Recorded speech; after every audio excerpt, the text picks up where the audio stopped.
Hello, Mr. J here with MrJRelationshipCoach.com, here to give you your weekly dose of vitamin J. Actually, I was on a podcast just yesterday, and the lady on there said, I was looking on your YouTube channel and I couldn't find any video clips on rebuilding trust after betrayal.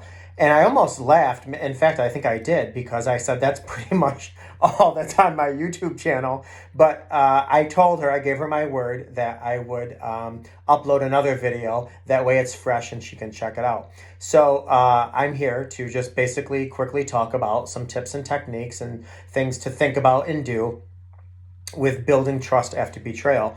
The first thing I want to say is exactly what is trust. Now, I can give you all kinds of Webster's dictionaries on trust, and I can get into all these psychological definitions on trust, but it's basically knowing that the person you are connected to simply has your back.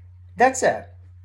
And it could be anything, I'm in the mood for coffee this morning, and your significant other says, I got you. It could be, I'm running late. Can you help me with the kids to get to school? I got you.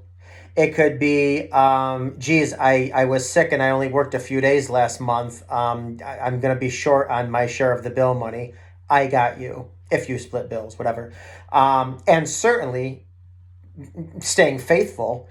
All these things show you that your partner has got your back, as opposed to them doing things behind your back and stabbing you in it. So, anyway, how could you rebuild trust in a marriage or a relationship? The first question you have to ask is it worth it?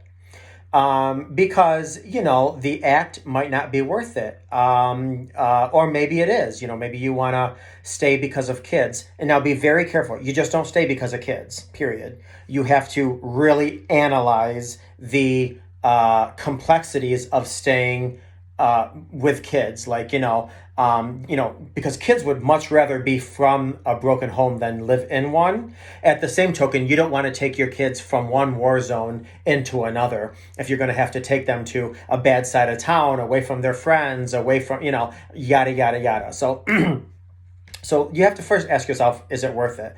Second of all, is the person that you're with willing to do the work? I tell people all the time, when trust is broken, 9 times out of 10, that can be worked on within a relationship. What can't be worked on, or what a lot of people give up on, is not necessarily how trust was broken. It's how the person reacted to that trust being broken.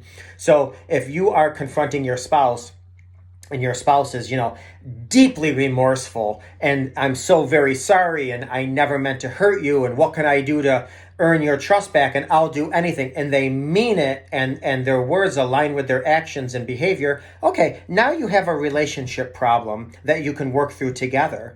But if one person is cavalier or deflective or dismissive or blasé, and they're not following through on their promises, you have little to work with. So you have to ask yourself, is it worth it? And is this something that both of us are willing to work on?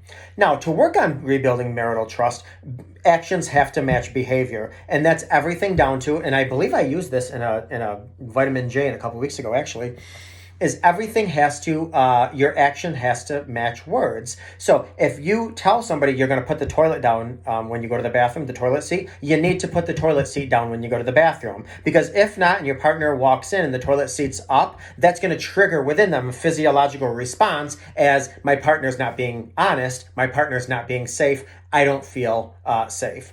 Simple.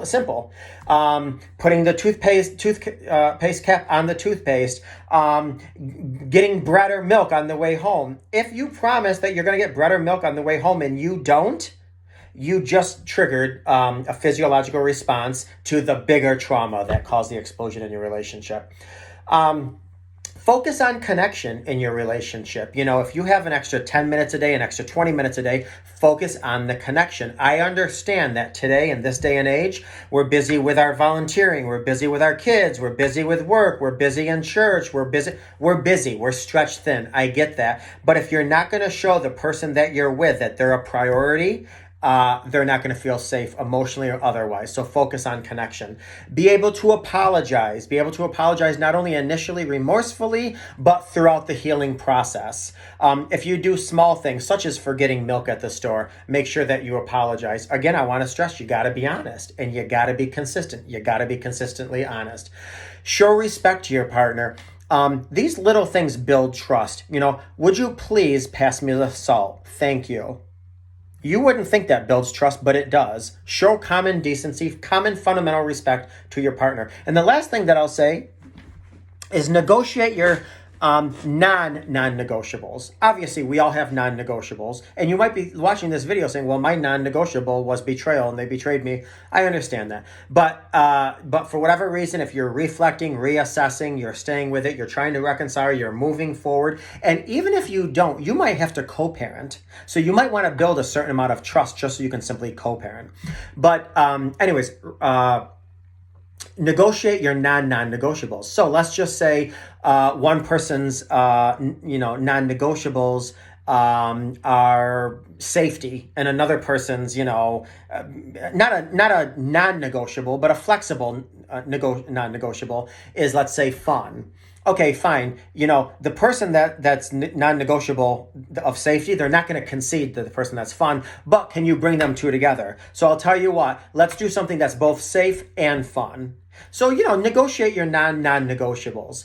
Those are some of the things to start rebuilding trust. Now, how long does it take? It completely depends. It completely depends on attachment styles. It completely depends on love languages. It completely depends on what the betrayal was. It depends on where you guys were in your relationship. It depends on the attitude in which you're both bringing forward into moving into the future. All this depends. I know people that within 2 months, they're stronger than before, even after betrayal. And I've worked with people where 20 years later, they're still struggling. So there's just way too many complexities and factors that go into how long it's going to take to rebuild marital trust. But you got to keep on keeping on.